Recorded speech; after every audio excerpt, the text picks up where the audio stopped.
1966, Andy Dufresne escaped from Shawshank Prison.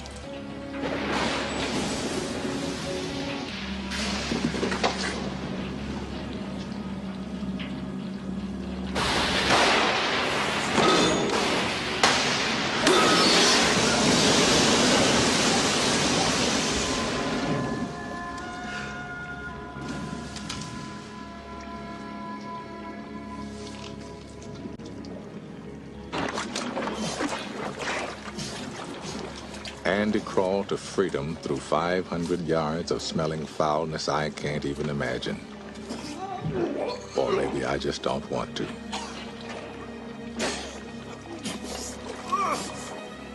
500 yards. That's the length of 5 football fields. Just shy of half a mile.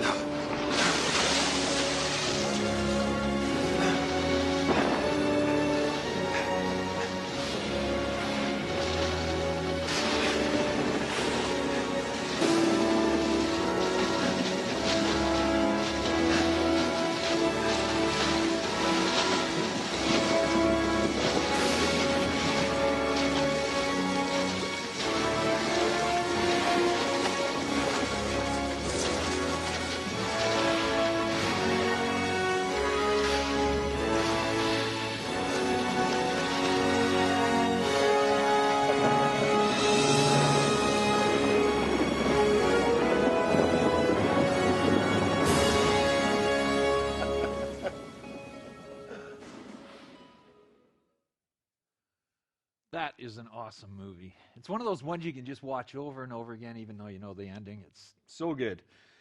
Well, good morning, everyone. How's everyone doing today? So good to see everyone here in Theater 6, or maybe you're across the hall in Theater 2, or watching via, from home via our live stream. Wherever you are, just welcome here. My name is Garry, if we haven't had a chance to meet yet, and I'm one of the pastors here. We're wrapping up our series that we've been in since the beginning of the month called Jesus is for Blank. And the whole premise of the series was based on, often the church is known for what it's against. It's like, you guys are against this and you're against that. And we thought, man, wouldn't it be great if people knew what we were for? And so the question is well, what is the church supposed to be for? Well, we're supposed to be what Jesus is for, namely people. All people, everyone. And so the first week we talked about how Jesus was for the hungry. We had Peter Sinclair come here from Loaves and Fishes, the local food bank, and he shared with us all the great things that are going on there. I mean, God's working through those guys incredibly. I mean, getting a 30-year lease for $10, like from the city, that's big news, that. But all so they can get food into the bellies of those in Nanaimo that are hungry, going hungry every single day.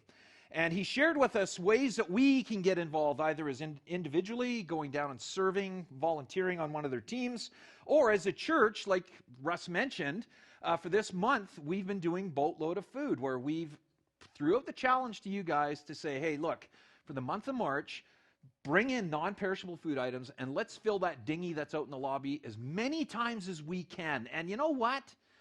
You guys never cease to amaze me. It just keeps coming. So good on you. Give yourselves a hand. I mean, it's so awesome to see what you guys are doing with your generosity. And because of that, so many people are going to get food. They're going to have something in their belly. Then we looked at how Jesus is for the lost. And it was all predicated on the verse where Jesus said, I have come to seek and save that which is lost, which is namely us. We're all in the need of rescue at some point in time, and that's why Jesus came. And then last week, Russ did an awesome job, didn't he? Talking about how Jesus is for losers. Yay, a loser. But how it's a good thing, right? And if you missed any of those messages, you can catch up online. At themeetingplace.org or on the app. Just click on messages. It'll take you right there, and I would encourage you to do that.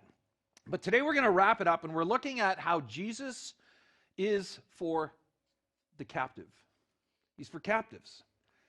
Now, when you hear that word, captive, what thoughts or images come to mind? If images or thoughts of someone who is locked up, tied up, penned up, chained up, shackled, imprisoned, you'd be bang on, because all of those words describe someone who is captive. Dictionary defines captive as a person who has been taken prisoner, enslaved, confined, or dominated. Now, do you know what the opposite of captive is? The antonym? Do you know what it is? It's free, right?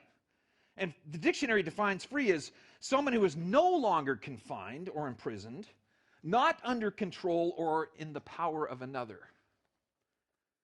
You know, if you were to kind of take the whole biblical narrative, right from the beginning right to the end, I would say, if you had to say, okay, what's the one word that kind of sums all that up, and you might say love, but I think it's free. I think it's the word free. I mean, the whole story, biblical narrative, starts with the greatest freedom story ever. How God's people were set free from over 400 years of slavery at the hands of the Egyptians. That's the story of the Red Sea, you know, Charlton Heston and the Ten Commandments and all that, right? That story runs right through the center of all Jewish history, even to today. And that theme, the theme of freedom, continues right on into the New Testament when Jesus steps into the pages of history and proclaims himself to be the great liberator of all humankind. Pretty big boast, right?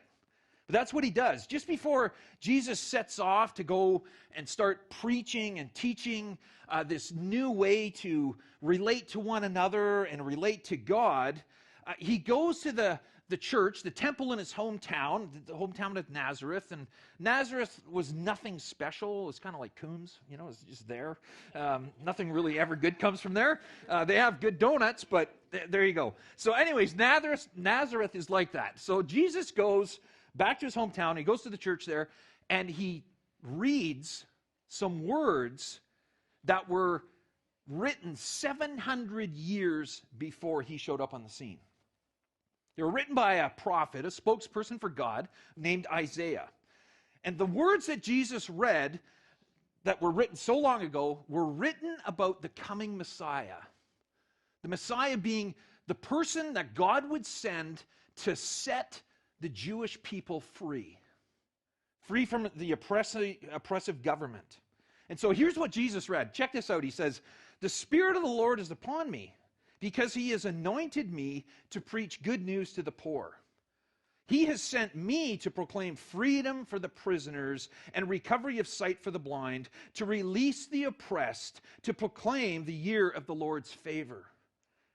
And then, get this, he rolled up the scroll. They didn't have books so he rolls up the scroll, gives it back to the attendant, and sat down. And all eyes in the synagogue, the church, looked at him intently, like, whoa, dude, I can't believe what you just said. And then Jesus began to speak to them, and he said this. Listen to this. He says, "The scripture you've just heard has been fulfilled this very day." In other words, what Jesus said was, the Messiah that was written about 700 years ago, the one that you've been waiting for all this time, well, that's me. I'm him. I'm here. I'm here to set you free. Now, understandably, the reactions were kind of all over the map. Some people were fascinated, like, what? I get to witness this? Like, I'm part of this? Others, they were skeptical, disbelieving, doubting. I mean, they watched Jesus grow up. And they're talking amongst themselves going, how could he be the Messiah?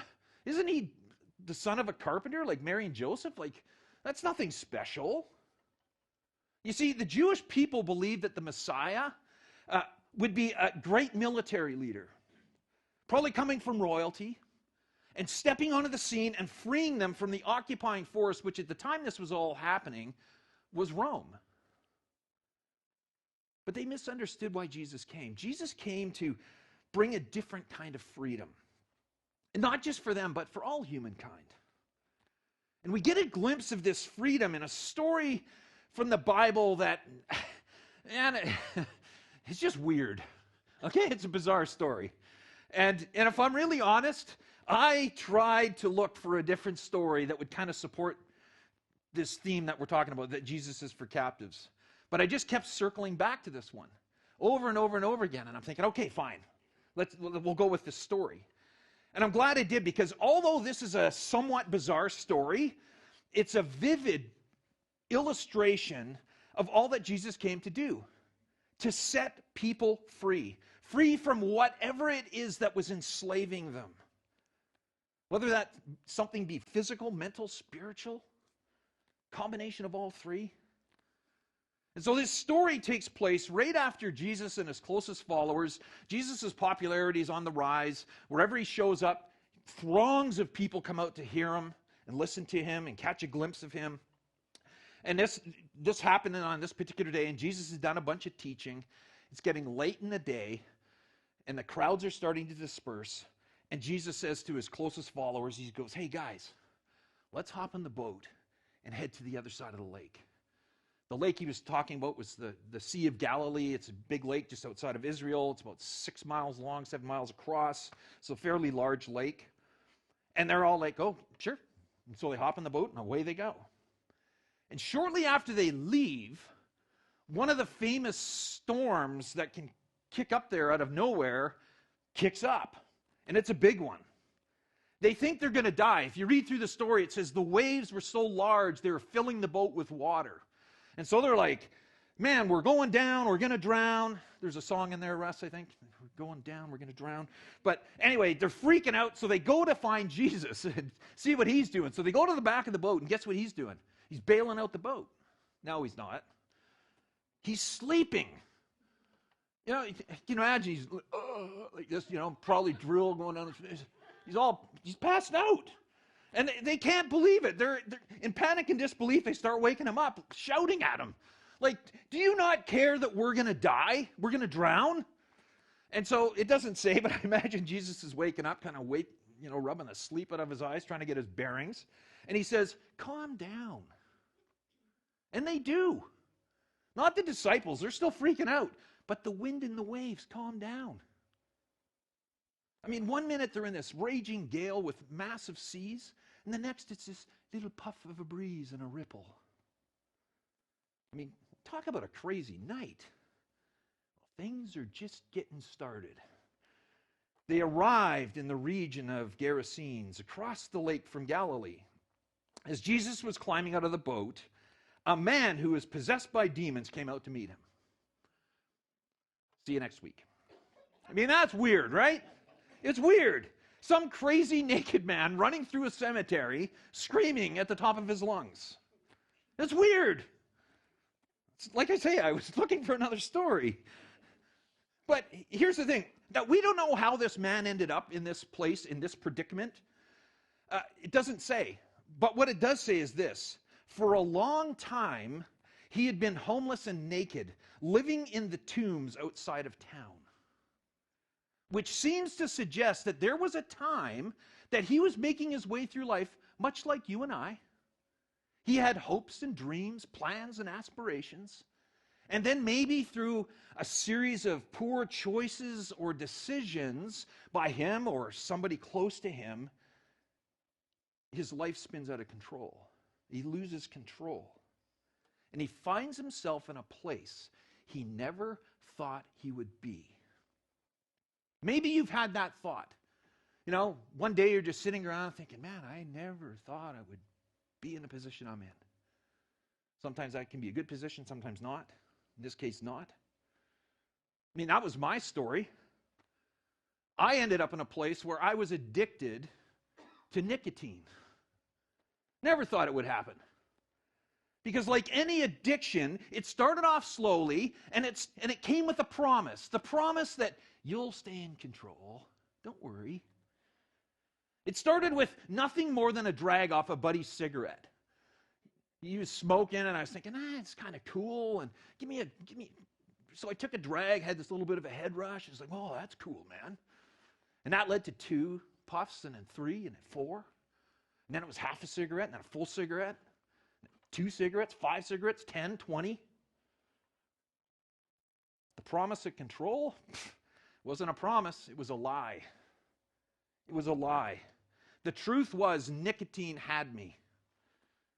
I was in its control. Much like the demons controlled the man in this story. Here's what we read. It says, the Spirit had often taken control of the man. Even when he was placed under guard and put in chains and shackles, he simply broke them and rushed out into the wilderness, completely under the demon's power.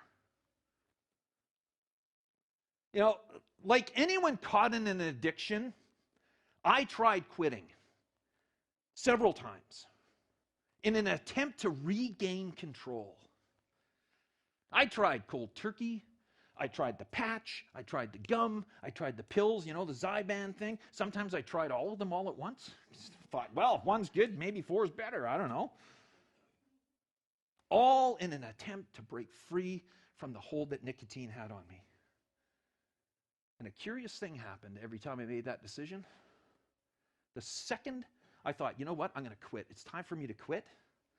That's when the voice in my head would beak up and start chirping and work to convince me how much better it was to just keep smoking. It would say to me, look, you're way calmer of a person when you smoke. You can think clearly. Besides, you've tried it before. And do you remember all the pain you went through? The nick fits, the mood swings, the fights with your wife, and the disappointment of your kids. Like, why go through all that again? Just quit. Just keep smoking. Okay. Like the guy in this story, I was under the control of my own demon, if you will. And so here's a question. What is it for you? What is that thing that has control over you, that's holding you captive? Maybe for me it's something that's physical, an addiction to a substance, or maybe it's shopping, food, pornography. Maybe it's a fixation about how you look. You look in the mirror and you think, oh, I'm too fat, oh, I'm too skinny. My ears are too big, my nose is too big, my lips are too thin, my hair's too thin or too thick. And so you get locked up trying to become someone you were never meant to be. Or maybe for you, that thing that's got you all bound up it's emotional. Feelings of guilt and regret and shame are following you everywhere over something that you've done or not done, or something that's been done to you. And you can't even look yourself in the eye anymore. Maybe it's a battle with anxiety, lack of self-esteem, self-confidence, self-worth. You're just shackled by those thoughts that say you aren't good enough, you don't measure up, you're a lousy dad, a horrible mother, a terrible student, an inept artist or musician, whatever it happens to be. Or maybe it's spiritual. The voices and those thoughts in your head convince you that after what you've done and continue to do over and over and over again, that God's just given up on you. He's thrown in the proverbial towel. And it says to you, like, dude, save your breath. Do you think God's listening anymore? How many times have you asked him for help or for forgiveness for this thing you've done? Man, you used your second chance about 100 chances ago. He's given up on you. And do you blame him? Wouldn't you give up on you? I don't know if any of that rings true for you. Maybe some of it does, some of it doesn't. But it certainly rings true for me. I've struggled with confidence issues. I've struggled with body image issues, still do from time to time. After this guy runs down the beach, he falls at Jesus' feet, and Jesus asked him, "What's your name?" "What's your name?" "Legion," he replied, for he was filled with many demons. Now, just as a side note here, back when this was written, again, Rome was kind of the occupying force, and a legion referred to a group of soldiers numbering 6,000. And so there's lots of arguments around that, that this guy that meant he had 6,000 demons in him. And whether it means he's got 6,000, 60, 600, 6, I think the point is it's more than one. It's more than one. And maybe like the guy in the story, that's your story.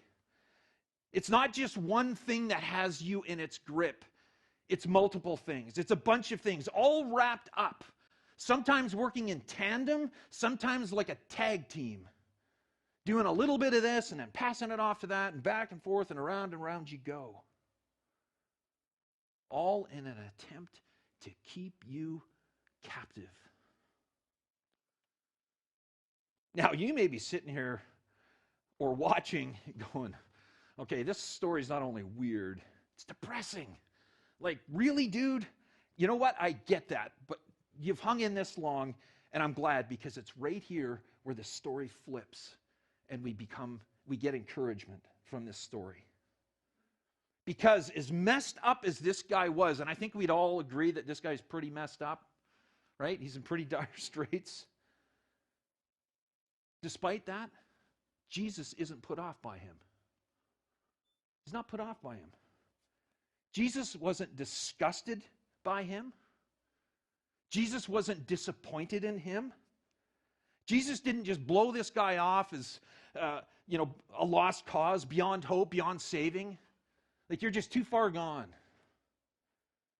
Jesus didn't ask him to go get cleaned up and then come back later. Because you know what that is? That's religion. That's what religion will tell you to do. Hey, you want to go to church? You better clean up your act first. Get your life together, then go to church. I mean, yuck! How horrible is that? That's the beautiful thing about following Jesus. It's like you begin to follow Jesus because you don't have your life together. It's a come-as-you-are thing. Just don't stay that way. It's a beautiful thing. Come as you are. And Jesus met this guy right in his mess. He looked past all the stuff that was going on in this guy's life, and he peered at his heart. He looked right into his heart. And he's doing the same with you and with me. It's at this point in the story when Jesus does something both beautiful and very bizarre, if that's even possible in this already crazy story. The beautiful thing Jesus does is he sets this man free. And what's bizarre about it is the way he does it. Check this out. We read this. There happened to be a large herd of pigs feeding on a hillside nearby, and the demons begged him to let them enter into the pigs. So Jesus gave them permission. The demons came out of the man and entered the pigs, and the entire herd plunged down the steep hillside into the lake and drowned. What? What's with the pigs? You know, I thought about that as I was putting this together, and the only thing I could come up with is there was no cats. But seriously, why pigs? Like, what's with the pigs? Why not just vaporize the demons? It seems like Jesus has the power to do that. I mean, they're asking him for permission to leave this man and go into the pigs. So why didn't he just obliterate them? You know, why all the drama? He's just like, oh, we'll go into the pigs, and then the pigs will go out of their mind, and they'll all run down and drown themselves, and you'll die anyway. Like, what's that about?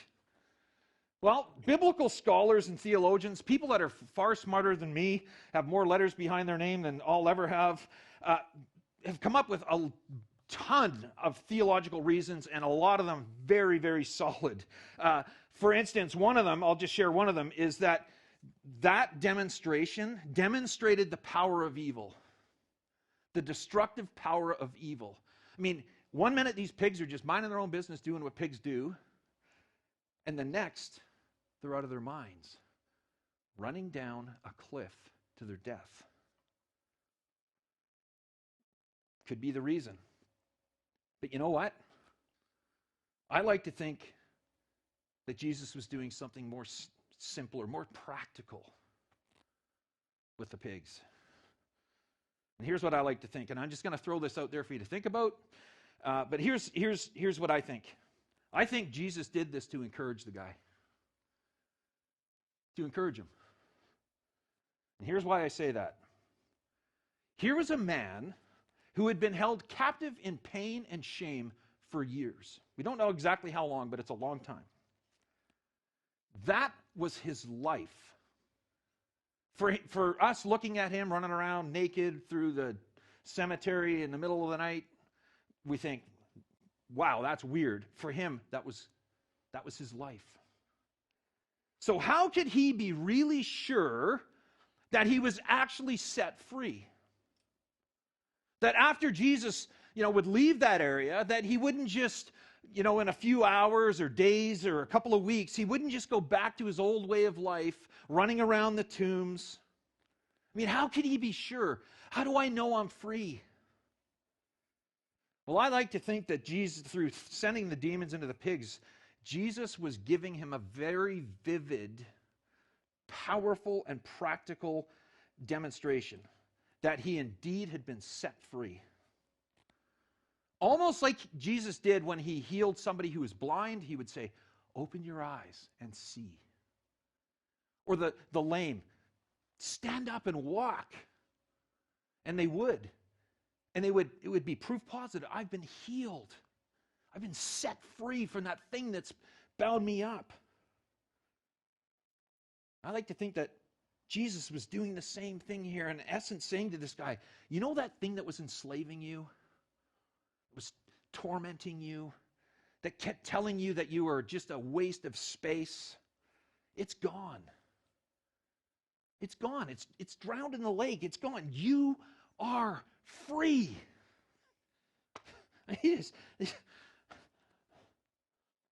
I also like to think that this was a demonstration that helped Jesus' closest followers that were there that day. I mean, they had been following Jesus for a while now, yet they still didn't fully comprehend who Jesus was. That he was God in the flesh. The Christmas story. God coming to become one of us, the God-man.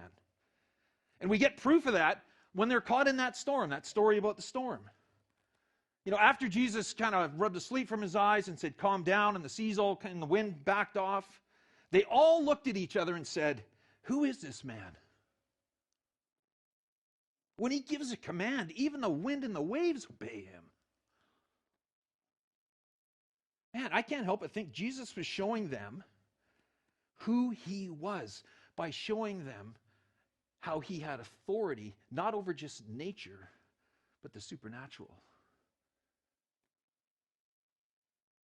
This story demonstrates beautifully that Jesus is for captives. That he came to set people free. People like you, people like me. And we can trust that he can do that because he has the power and the authority and the desire to do just that. As soon as the pigs had gone over the edge, the herdsmen, the guys that were kind of watching over them, were thinking, this isn't good. So they ran back to town to tell the owners, like, yeah, those pigs you put me in charge of? You better sit down for this one, right? And so they tell them what's going on, and everyone the news spreads through the town, and the townspeople all head out to this cemetery, this beach where Jesus and this guy is. And in their amazement, when they arrive, they see the naked crazy man sitting at Jesus' feet, fully clothed and perfectly sane. Now, you think they would be happy.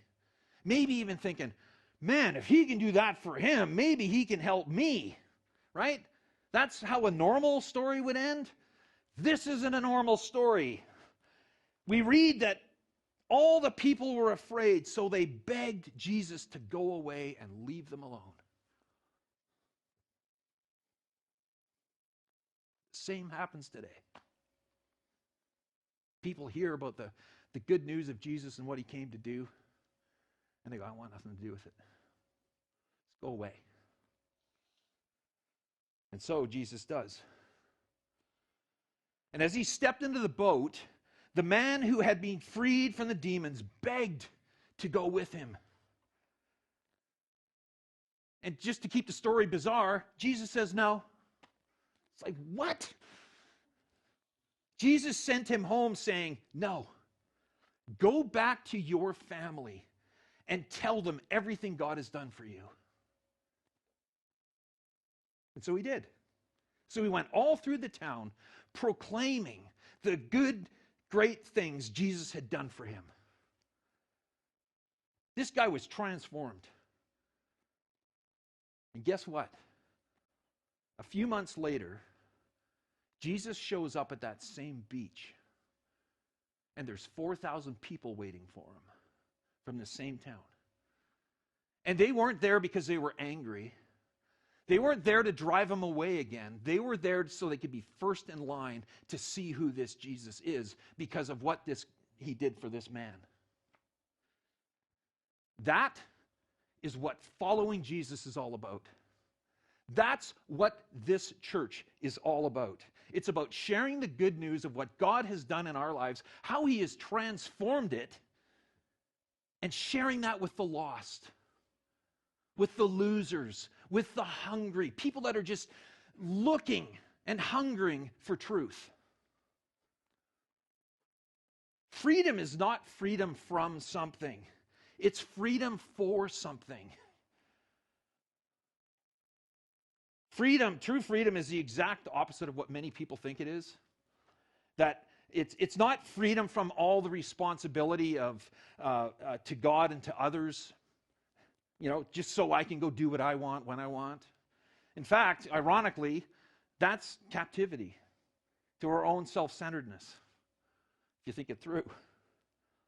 True freedom is freedom from ourselves, so we can live with a purpose and responsibly for God and for others. Jesus is the great liberator, came to set the captives free. And Jesus can do for you what he did for this man named Legion, because that's why Jesus came. And those he frees, he calls to be followers and to participate with him in sharing the good news of that freedom with others so they can be set free too. Jesus is for the captive, and so are we. This is an incredible, incredible story about God's grace, mercy, forgiveness, power, and authority to transform our lives, as messed up as we might think it is. And that is a really good thing. And I'm glad I get to be on this journey with you. I invite you to pray with me. God, there are so many things that can buzz around in our heads. Thoughts that are more destructive than constructive. And the beautiful thing here is, it doesn't matter how messed up we think we are, there is hope for us because of who you are. You can turn the most bizarre life around. And when that happens, the story that comes out of it, of how you showed up and turned someone's life around, breathed life into them, is so infectious. And so I just pray for each one of us, if we have that thing that's kind of holding us back from stepping into the life that you have for each one of us, that life to the full, I would just pray that we would just be honest with ourselves and honest with you and just say, I need help. I need a new set of eyes to even look at myself, to have the confidence in myself that you see in me that I can't see, whatever it happens to be. We just thank you that you're that kind of God, that you are for the hungry, you are for the lost, you are for the losers, and you're for the captive. We pray this in your powerful name. Amen.